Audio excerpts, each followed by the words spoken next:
ये जो हुआ जंतर मंतर पर, भले ही हम जी। परिचित हैं अपरिचित है वो नहीं, इसको मैं सिर्फ अपशब्दों के तौर के बजाय आप मुझे इसका पॉलिटिकल रिपरकशंस के तौर पर आप देखते हैं इसको, वो सत्ता पक्ष के खिलाफ बड़ी नाराजगी के तौर पे देखते, क्योंकि गाली कोई एक्सप्रेशन किसी गुस्से का है ना। वैसे हमारे समाज में बहुत सारे लोग मित्रतावश भी, दोस्तों में भी गालियों का इस्तेमाल करते हैं, और पश्चिमी उत्तर प्रदेश में, हरियाणा में, कुछ हिस्सों में परिवार में भी मतलब वो प्रीफिक्स अफिक्स के साथ चलते हैं। लेकिन ये जो घटना है वो सिर्फ गालियों की घटना के तौर पे मैं नहीं देखता।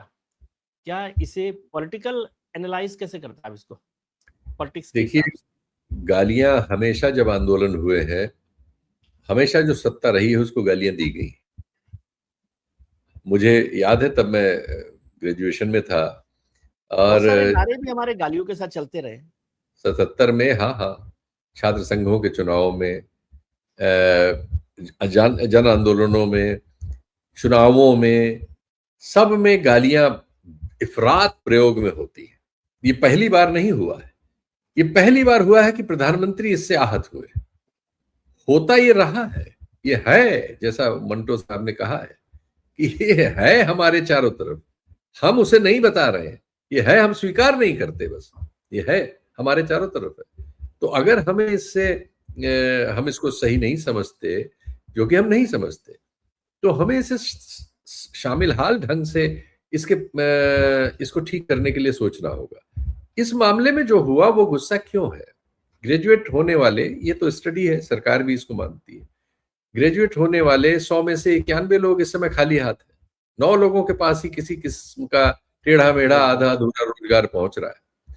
इतने खाली हाथ, तो जो बच्चे जिस उम्र के वो बच्चे थे या हैं, उस उम्र के बच्चों को दिख रहा है ना, उनसे उनसे बड़े वाले मिलेनियल बच्चे उनके सामने, बड़े युवा उनके सामने खाली हाथ बेतहाशा और परेशान घूम रहे हैं ना, डिस्टर्ब्ड है। उसमें जब ये छोटी थोड़ी बहुत चीजें, आपने ज्यादातर चीजें प्राइवेटाइज कर दी हैं जहां वैसे ही असंतुलन है, उसके बाद जो बहुत थोड़ा सा हिस्सा सरकारी क्षेत्र में बचा है, चाहे वो प्रतियोगी परीक्षाओं का हो या नौकरियों का हो, अगर उनमें ये हाल होगा कि रोज लीक होगा और उनके लिए कोई भविष्य सामने नहीं है, एक दीवार है जिसपे कालिख पुती हुई है और कोई संभावना नहीं दिख रही है, रोज कालिख बढ़ रही है, आप उसकी क्या प्रतिक्रिया समझते हैं किसी 15-16 साल के बच्चे से, 18 साल के बच्चे से, 20 साल के बच्चे से? हम क्या समझ सकते हैं? हो सकता है वो हमारे सामने न करे, लेकिन जब वो झुंड में होगा तो करेगा।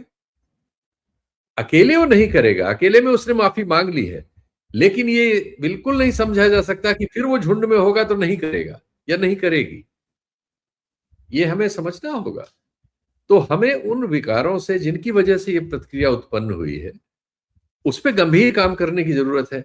उस पर हम बात नहीं कर रहे हैं, संसद हमारी चल नहीं रही है, संसद में कोई आ नहीं रहा है, संसद सिर्फ हंगामे की भेंट चढ़ रही है, संसद के दिन कम हो गए हैं, संसद के की भूमिका कम होती चली जा रही है, बिना बहस के बिल पास हो चले जाते हैं, और फिर हम उन्हीं को दवाई मान ले रहे हैं। हमने कानून कोई पास कर दिया, कानून तो हत्या को रोकने का भी है हमारे पास, हत्या के बारे में हम फांसी तक की सजा देते हैं, कानून है ना, कहीं कोई हत्या रुकी है? नहीं, लेकिन वो तो प्रतिवर्ष दोनों पक्ष है ना इसके। आप कानून नहीं जी, बनाते तो आप कहते हैं कि कानून नहीं बनाया, जी। और कानून बना नहीं, दिया तो फिर आप कहते हैं कि कानून से क्या होगा। नहीं, संसद कानून बनाने के लिए ही है, लेकिन संसद इस बात पर विचार करने के लिए भी है कि कानून बनाने भर से हो जाएगा कि नहीं हो जाएगा। नहीं, वो दोनों मैं बातें हैं। मैंने कहा कानून, कि हाँ, बहुत बार जब हम लोग कानून, मांग करते हैं, जैसे कानून, विपक्ष ने कहा धर्मेंद्र प्रधान का इस्तीफा दीजिए, धर्मेंद्र प्रधान का इस्तीफा हुआ, तो उनका धर्मेंद्र प्रधान के इस्तीफे से क्या होगा? बात तो ठीक है, लेकिन फिर यदि ये बात तो पहले भी समझ में आ सकती है। बिल्कुल। देखिए, ये बात से ही बात निकलेगी तो बात करनी पड़ेगी ना। अब अभी क्या हो रहा है कि हम इस बात पर तो बात कर रहे हैं कि कानून बन गया, कानून बनने से क्या होगा इस पर बात कब होगी?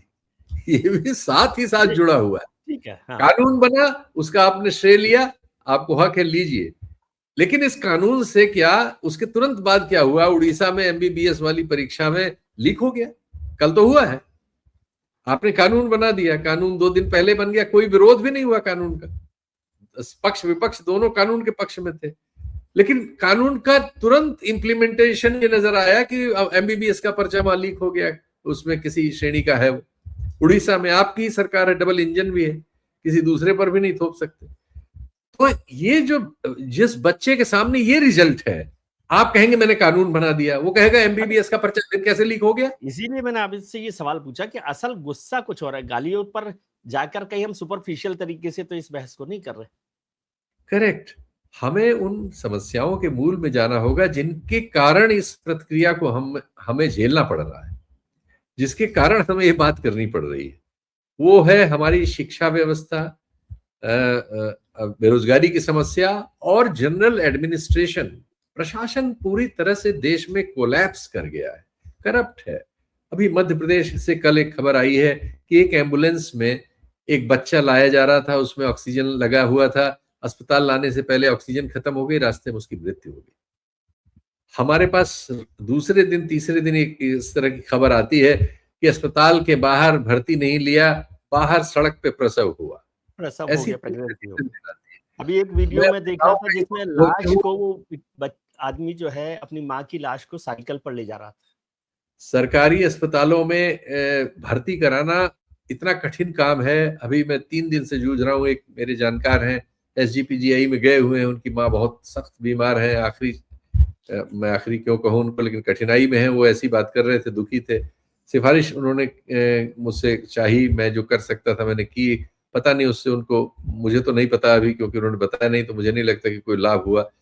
तो ये जो कठिनाई है, मैं सरकार नहीं हूं भाई, लेकिन लोग मेरे पास आने को की जो व्यवस्था है, या मेरे जैसे किसी को जो समझते हैं कि शायद इनकी वजह से कुछ हो जाए, ये नहीं होनी चाहिए। ये इलाज सरकार को ही करना चाहिए कि कम से कम अस्पताल में भर्ती हो जाए आदमी, उसके बाद उसका जो हो उसका इलाज करने की कोशिश हो, उसको दवा मिले।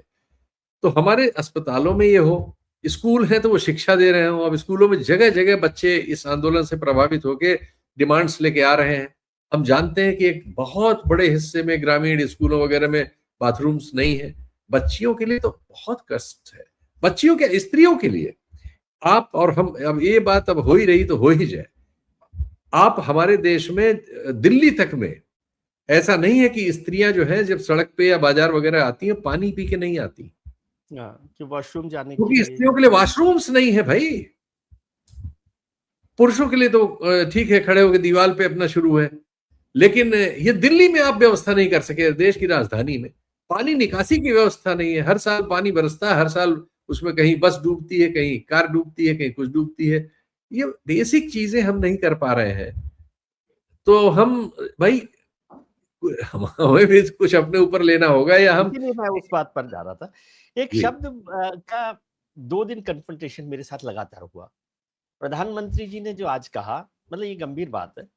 प्रधानमंत्री जी ने कहा कि कल्चरल शॉक है, शब्द का इस्तेमाल उन्होंने किया है। कल एक मैं बहुत नौजवान बच्चे के साथ इंटरव्यू कर रहा था, बच्ची के साथ, है ना, परिचित है हमारी। ये शब्द आने से पहले मैं चर्चा कर रहा था, तो उन्होंने कहा ये कल्चरल शॉक आपके दिमाग में है, करेक्ट। लड़कियों को इजाजत नहीं है, लड़कों के लिए आप इसे सामान्य मानते हैं। बहुत आपने मर्म पे उंगली रख दी है, मैं वहीं आता, आपने अच्छा किया। बिल्कुल, ये हम लोग इसलिए उत्तेजित हो गए कि ये गाली लड़कियों के मुंह से आई है। जी, इसीलिए मैंने कहा कि लड़के प्रधानमंत्री भी जी ने कौड़ी कल्चरल शॉक, पीट रहे और वो हैं उनकी उम्र वीडियो के हिसाब पर। से ठीक है, मतलब मैं उसमें उन पर आपत्ति नहीं करता, क्योंकि एक जो हमारा कल्चरल जो बना हुआ है। अभी एक वीडियो चल रहा है जिसमें कांवड़ी पीट रहे हैं एक लड़के को, मुसलमान है, कहीं पकड़ के कह रहे हैं मेरी कांवड़ खंडित हो गई, और सारी गालियों का प्रयोग कर रहे हैं। पुलिस वालों के रोज 1000 वीडियो आते हैं पूरे देश से, अगर देखें आप, जिसमें वो क्या कहें, क्या कौन सी गाली देते हैं। ये आज दे रहे हैं क्या? पुलिस थाने में गाली सिर्फ आज दी गई है, बल्कि वो से तो पावर का वो माना, रुआब का हिस्सा माना जाता हमारा है। समाज जो है, जो हिपोक्रेसी है, वो यही है कि पुरुष ये सब कर रहे थे तो हमें कोई आपत्ति नहीं थी। खुद प्रधानमंत्री जी के मुंह से बहन की गाली निकली हुई है, वीडियो उपलब्ध है। उनके गृह मंत्री के मुंह से साला निकला हुआ है, उनके सांसद ने अय्याश कहा है। अभी अभी उनका एक एमएलए राजा सिंह नाम का है, उसके तो 1000 वीडियो होंगे, अभी आप स्क्रॉल कर लीजिए। मतलब जिन गालियों के लिए आप शॉक, कल्चरल शॉक बता रहे हैं, वो शॉक ट्रीटमेंट रोज भरी सभा में देते हैं। तो अगर आप ये अनभिज्ञ बनना चाहते हैं तो ये फिर मंटो की ही बात सामने आती है कि एक्चुअली समाज नंगा है लेकिन झूठा है, हिपोक्रेट है वो। ये हिपोक्रेसी है महोदय। नहीं मतलब क्योंकि ये बात बच्चियों जानना ने ये हुई कि कह दी। कल्चरल शॉक इसलिए हुआ आप क्योंकि आपने चाहते लड़कियों हैं, को गाली आप देते हुए चाहते हैं देखा। पुरुष देते रहें, लड़के देते रहें, तो आपको कोई बजरंग दल के लोग मारते हुए किसी को देते रहें, गुंडे किसी को करते रहें, पुलिस मारते हुए करती रहे, लेकिन बच्चियों ने कह दिया तो आप बहुत उत्तेजित हैं। जी कैसे ऐसा हो सकता है? ऐसा नहीं कि उनको पता नहीं था। जब सामूहिकता होती है तो उनको साहस मिल जाता है, सुरक्षा मिल जाती है। गालियां जब दी जाती हैं तो ऐसा नहीं होता कि बच्चियों के कान में कोई ऑटोमेटिक स्टॉप लग बंद हो जाता है और वो जाएगा, ब्लॉक हो जाएगा। है। जब घरों में आप अपने मजदूर को गाली देते हैं, कारखाने में देते हैं, अपने घर में अपनी बीवी को गाली देते हैं, किसी को देते हैं, तो दूसरे स्त्रीलिंग उसको सुनता नहीं है, वो नहीं जानता कि ये गाली गाली है। सिर्फ व्यक्त करने के लिए वो साहस जुटा पाने की स्थिति उसके पास नहीं थी। इस आंदोलन ने वो साहस जुटा पाने की स्थिति वहां उसको दे दी। तो ये हिपोक्रेसी क्यों भाई? बीमारी को बीमारी की तरह समझ आप लेता अगर है। ठीक करेंगे, बीमारी को भी पार्ट में बांट लेंगे कि आप इसलिए उत्तेजित हैं, इसलिए आपको शौक लगा कि लड़की ने गाली दे दी। भाई क्यों नहीं? लड़का गाली दे रहा था, कोई आपको परेशानी नहीं थी। लड़का खड़े होकर दीवार पे पेशाब कर रहा था, आपको कल्चरल शॉक भी नहीं लगा। लड़की किसी दिन बैठ के ऐसे करने लगेगी, आप उसी दिन उसका फोटो वीडियो लेके परेशान हो जाएंगे। क्या करे लड़की भाई? क्यों नहीं आपके पास वॉशरूम है? क्यों स्कूलों में वॉशरूम नहीं है? ये सारे जो सवाल, बुनियादी सवाल है, आप बहुत महत्वपूर्ण आज बिंदु ले आए और अच्छी चर्चा हो रही है कि भाई इसको आप लिंग में विभाजित करके नहीं रह सकते। सब उनको भी पता है, सब गालियां बोलती जाती उससे हैं। एक कदम पहले चलेंगे तो सारी गालियां जो है वो भी जेंडर बेस्ड है ना। बस एक तो इसी वजह से, चूंकि पुरुष प्रधान, वही फिर बाद में पितृसत्ता तक वो पोस्ट भी गई है मेरी, ये बात तो पितृसत्ता तक ही पहुंचती है। आपको भी जो शौक लगा है वो भी पितृसत्तात्मक शौक है, पुरुष प्रधान सोच का शौक है। उसे नॉर्मल करिए, ये न्यू नॉर्मल है। अगर बच्चियों को मौका मिलेगा तो वो भी गाली देंगी, वो भी गाली। सिर्फ मौके की बात है। क्यों नहीं देंगी? क्योंकि गाली समाज में विद्यमान है। तो गाली को समाज से दूर करने के लिए बैठिए, बात करिए भाई। विजय त्रिवेदी जी से बात करिए, मुझसे मत करिए, लेकिन बात करिए। अरे आपसे बात करने में थोड़ी बात समझ में आएगी, हम तो कहाँ बात करते हैं। एक और सवाल जो गालियों को नहीं, लेकर आपने मुझे तो बात लगता है, की है, एक बार आपने तो बात की, आप मशहूर हैं बात की। देखिए बात, गालियों का एक और पोर्शन जो जिस पर शुरू में भी हमने चर्चा की, वो उसका बेसिक फोकस है पावर। जी, वो पावर जिसके पास होती है वो दूसरे कमजोर आदमी को गाली देता है। वो सोशल सिस्टम में भी है, वो एडमिनिस्ट्रेशन में भी है। कभी माफ कीजिएगा, आप बड़ी जाति वाले, ऊंची जाति वाले लोग हैं, लेकिन कभी कोई ये कल्चरल शॉक उस दिन भी लगेगा जिन जातियों को हम छोटा और कमजोर मानते हैं, वो बड़ी जातियों के नाम पर गालियां देने लगे। ठीक है, राज्यों के तौर पर भी देखें, मैं किसी राज्य का नाम नहीं लेना चाहता, लेकिन हिंदुस्तान के बहुत सारे हिस्सों में किसी राज्य को लेकर आप गाली देते हैं, तो देते हैं। वो गालियां उससे पहले अंग्रेजों के जमाने में यू इंडियन भी होती थी। तो ये बिल्कुल जो आपने, पूरा का ये बहुत अच्छा जो पावर स्ट्रक्चर है, क्योंकि पावर स्ट्रक्चर पुरुषों के पास है। जब तक ये टिल्ट नहीं हो रहा है तब तक आपको ये अजनबीपन लग रहा है। जब ये टिल्ट होगा, स्त्रियां भी, कामकाजी स्त्रियों की संख्या पुरुषों के बराबर या उससे ज्यादा हो जाएगी, ये सब आपको न्यू नॉर्मल लगेगा। और अगर आप गाली दे रहे होंगे तो वहां से भी गाली आ रही होगी। और जो काम कर, अब जो पुरुष, जो स्त्रियां पुलिस वगैरह में है, वो भी गाली देती हैं, जी, पुरुष भी गाली वो भी देते पावर हैं। स्ट्रक्चर है ना, वो पावर स्ट्रक्चर है ना, जैसे ही पावर हाँ, आता है आपके पास गाली आ जाती है। आ जाती है वो बिल्कुल। तो ये सत्ता और पावर जो है ये पैदा करती है। तो जब तक इसको हम नॉर्मल नहीं करेंगे तो भाषा को नॉर्मल नहीं कर पाएंगे। ये एक है, बहुत तो अच्छे मतलब संदर्भों से आप सोशल ले आए। बिहेवियर की प्रॉब्लम है ना ये, तो हमारे सोशल, बिल्कुल। क्योंकि जिस मजदूर को आप पीट रहे हैं उसके मुंह में भी गाली है, बस जुबान पर नहीं आई यस, है। और वो जब भीड़ में होगा, अपनी भीड़ में, तो वो आपको गाली देगा फिर। तब तो आपको जब गाली देगा। जब आपके दलित समाज के लोग जब अम्बेडकराइट इकट्ठे हो जाते हैं, उनकी रैली होती, तो देते हैं फिर आपको गाली। फिर आप उसको कहते हैं कि अरे ये गाली दे रहा, देख रहे हैं गाली दे रहा, ये गाली दे रहा। क्योंकि आप गाली देने का अधिकार अपने पास सुरक्षित रखे अपने हुए पास हैं। रखते हैं। हाँ, और उसको आप ये मान के चल रहे हैं कि वो गाली नहीं दे सकता, सुन सकता है, दे नहीं सकता। यही आपने लड़कियों के बारे में किया, इसीलिए आपको कल्चरल शॉक लगा है। ये कल्चर तो था हमारे यहाँ, है हमारे यहाँ, है चारों तरफ, शौक किस बात का है?